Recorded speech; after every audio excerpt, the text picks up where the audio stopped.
Hello everyone, welcome back to my YouTube channel SK Educare.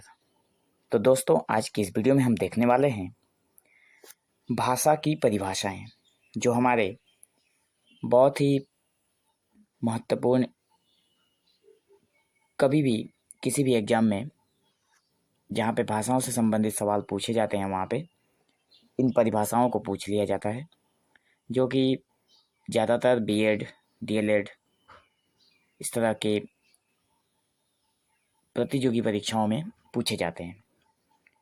तो आज हम देखेंगे भाषा की परिभाषाएं, लेकिन उससे पहले हमें ये जानना बहुत आवश्यक है कि भाषा क्या है। तो दोस्तों, देखते हैं, मनुष्य अपने भावों, विचारों और अनुभूतियों को भली भांति केवल ध्वनि संकेतों के माध्यम से ही अभिव्यक्त करता है। इसका अर्थ हुआ कि हमारे अंदर जो भी भावें हैं, जो भी हमारे विचार हैं, या फिर हमें जो भी अनुभूति होती है, इन सारी चीज़ों को हम किस तरह से किसी न किसी माध्यम से उसे लोगों तक पहुंचाते हैं। हो सकता है ध्वनि मतलब अपने मुख से उच्चारण करके पहुंचाते हैं, या फिर संकेतों के द्वारा।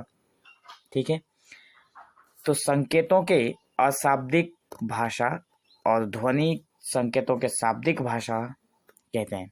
जैसे जब हम किसी को संकेतों के माध्यम से किसी के द्वारा किसी तक अपनी बात को पहुंचाएंगे तो वे हो जाएगा अशाब्दिक भाषा। और अगर हम किसी के सामने ध्वनि संकेतों को पहुंचाएंगे, जैसे मैं अभी आप लोगों के सामने वीडियो बना रहा हूं, आप लोग सुन पा रहे हो, तो ये हो गया ध्वनि, जो साउंड निकल रहा है। ठीक है, तो ये हो गया शाब्दिक भाषा। अर्थात सार्थक ध्वनि संकेतों से भाषा बनती है। मतलब जब ध्वनि सार्थक होगी, उसका एक मीनिंग होगा, तभी वो भाषा बनती है। और जब वो निरर्थक ध्वनि होगी, जिसका कोई अर्थ ही नहीं निकलेगा, तो वो भाषा नहीं कहा जा सकता। ठीक है, तो आगे हम लोग देखते हैं। ये जो थी भाषा की परिभाषा थी, और आगे कुछ विद्वानों द्वारा कही गई बातें हैं जिसे हम लोग देखते हैं। ठीक है, तो यहाँ पे भाषा वह साधन अथवा माध्यम है जिसके द्वारा मनुष्य अपने विचार, भाव तथा इच्छाओं की अभिव्यक्ति करता है। वही बात है पहले वाली, जहाँ पे हम अपने विचार को प्रकट करते हैं, अपने भावों को प्रकट करते हैं, अपनी इच्छाओं को प्रकट करते हैं, वही भाषा कहलाती है। ठीक है, सुमित्रानंदन पंत, जिन्होंने भाषा के परिप्रेक्ष्य में कहा है कि भाषा संसार का नादमय चित्र है। नादमय का मतलब हो गया जहाँ से गूंज उठता हो, जहाँ पे साउंड हो।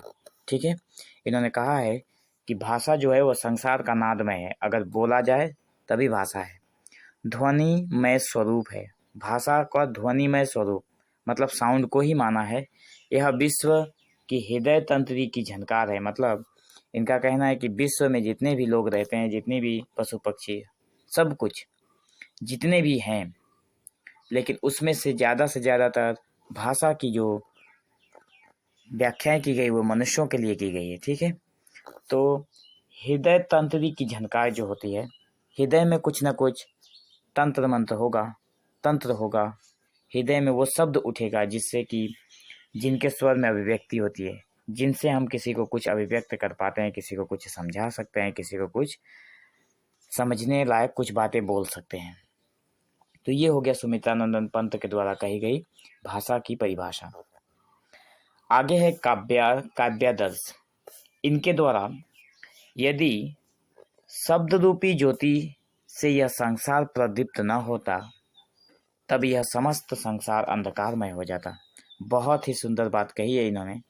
शब्द रूपी ज्योति मतलब अगर हमारे पास शब्द नहीं होते, और आज इस संसार में अगर शब्द ना होता, तो ये संसार प्रदीप्त ना होता।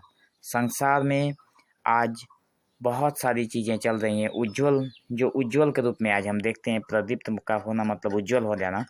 तो ये सारी चीज़ें आज नहीं होती। कहा गया है कि अगर शब्द ना होता, तब ये समस्त संसार, पूरी दुनिया अंधकारमय हो जाती, पूरा अंधकार में डूब जाता ये संसार। कोई किसी को कुछ नहीं कह सकता, कोई किसी को बोल नहीं सकता, कोई किसी को कुछ समझा नहीं सकता था। आगे देखते हैं, रामचंद्र वर्मा जी ने कहा है, मुख से उच्चारित होने वाले शब्दों और वाक्यों आदि का वह समूह जिसके द्वारा मन की बात बताई जाती है वह भाषा कहलाती है। मतलब मुख से उच्चारित करके, चाहे वो शब्द हो या फिर वाक्य हो, जिसके द्वारा हम अपने मन की बात को बताते हैं वही भाषा है। ठीक है, आगे देखेंगे। आगे और भी व्यक्ति हुए जिन्होंने भाषा की परिभाषा देते हुए कहा है। ये हैं क्रोंच, जो कि पाश्चात्य काव्यशास्त्र के विद्वान हैं। इन्होंने भाषा की परिभाषा देते हुए कहा है कि भाषा अभिव्यक्ति की दृष्टि से उच्चारित एवं सीमित ध्वनियों का संगठन है। इन्होंने कहा है कि भाषा वह है जहाँ पे हम एक सीमित ध्वनि रखेंगे, अनावश्यक बहुत सारी बातों को नहीं बोलेंगे, जिसका एक मीनिंग होगा, जिसका एक अर्थ निकल कर आएगा जो हम बोलेंगे। जब वो सामने वाला व्यक्ति उसे समझ जाएगा तो उसी को हम लोग बोलेंगे भाषा। आगे है स्वीट। स्वीट एक ये भी पाश्चात्य काव्यशास्त्र के विद्वान हैं, जिन्होंने कहा था ध्वनात्मक शब्दों के द्वारा विचारों को प्रकट करना ही भाषा। इन्होंने सीधा सीधा ही बोल दिया कि ध्वनात्मक मतलब ध्वनि। ठीक है, ध्वनात्मक का मतलब होता है ध्वनि और ध्वनि का मतलब होता है शब्द। मतलब जो शब्द हमारे मुख से निकलते हैं उनके द्वारा जब हम अपने विचारों को प्रकट करते हैं तो वो होता है भाषा। और बचे प्लेटो।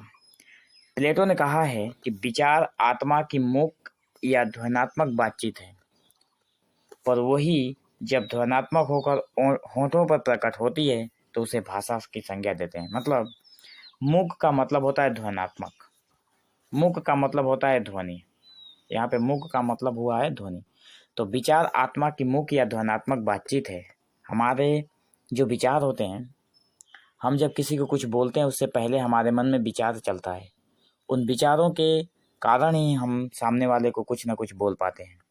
जैसे मैं आप लोगों को भी ये समझा रहा हूँ, तो इससे पहले मेरे मस्तिष्क में ये विचार आए होंगे कि मैं आप लोगों को समझाऊं। ठीक है, मैं इस टॉपिक के ऊपर एक वीडियो बनाऊं, तो ये जो विचार मेरे अंदर आए वह विचार आत्मा की मुख या ध्वनात्मक बातचीत है।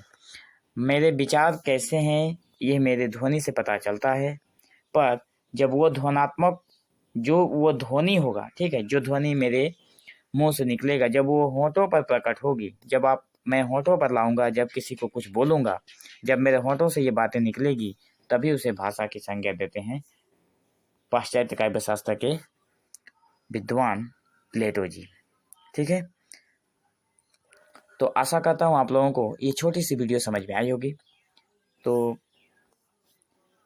आगे इसी तरह के बहुत ही महत्वपूर्ण टॉपिक पर वीडियो पाने के लिए आप हमारे चैनल को सब्सक्राइब जरूर करिए।